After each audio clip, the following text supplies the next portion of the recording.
అసలు క్రిస్టియానిటీ అంటే నాకు పూర్తిగా విరుద్ధం అండి. చర్చికి వెళ్తున్నారంటే వాళ్ళకి ఏదో రకంగా వాళ్ళ హింస పెట్టాలి, అసలు దేవుని దగ్గరికి వెళ్ళనివ్వకూడదు అన్న కాన్సెప్ట్ ఉండేది. ఫస్ట్ మనం హిందూ కుటుంబంలో పుట్టాం కాబట్టి దేవుళ్ళని ఆరాధించాలి.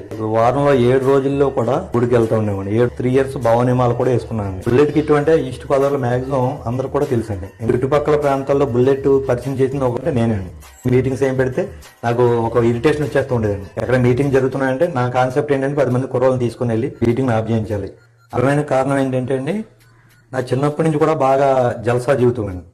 నా దగ్గర అమౌంట్ ఉన్నా లేకపోయినా సరే బుల్లెట్లు కొనడం, కార్లు కొనడం ఇలా చేస్తుండేవాడిని. ఉండి కొలిది నా పరిస్థితి ఏమైందంటే పూర్తిగా అప్పుల్లోకి వెళ్ళిపోయాను. ఒక రోజు నిర్ణయించుకున్నాను, చనిపోదాం నిర్ణయించుకున్నాను. పాపకి గ్యాస్ పెయిన్ కింద వచ్చేదండి. ఒక హార్ట్ అటాక్ వచ్చిన పేషెంట్ని బతికించిన దేవుడు నా పాపకి గ్యాస్ పెయిన్ నుంచి స్వస్థత కలిగించలేదని చెప్పేసి ఎవరికి తెలియకుండా చిన్నగా ప్రార్థన చేసుకోవడం మొదలెట్టాను. ఎందుకంటే చిన్న ప్రార్థన పెట్టుకోవాలి అని ఆలోచన వచ్చిందండి. ఆలోచన వచ్చి ఎప్పుడైతే స్వస్థత కలిగిందో అప్పుడు నేను ఏ పాస్టర్ గారిని అయితే నేను పోలీసులు తీసుకొచ్చి మీటింగ్ ఆఫ్ చేయించాను, నేను ఫోన్ చేశాను. ఫోన్ చేసి అయ్యగారు నవరాలు అన్నాను. వందలు అన్నప్పటికీ ఏంటని కృష్ణ ఎటకారంగా మాట్లాడుతున్నారా మీరు అన్నారు. ఎటకారం కాదండి. అప్పుడు జరిగిన విషయాలని చెప్పుకొచ్చాను. చివరికి అన్ని పోగొట్టుకున్న తర్వాత చనిపోతే బాగుండు అనే స్థితికి వెళ్ళిపోయే ప్రమాదంలో ఒకవేళ నీవు ఈరోజు ఉంటే ఒకసారి ఆలోచించు. ప్రభు నిన్ను దర్శిస్తున్నాడు ఈ సాక్ష్యం ద్వారా.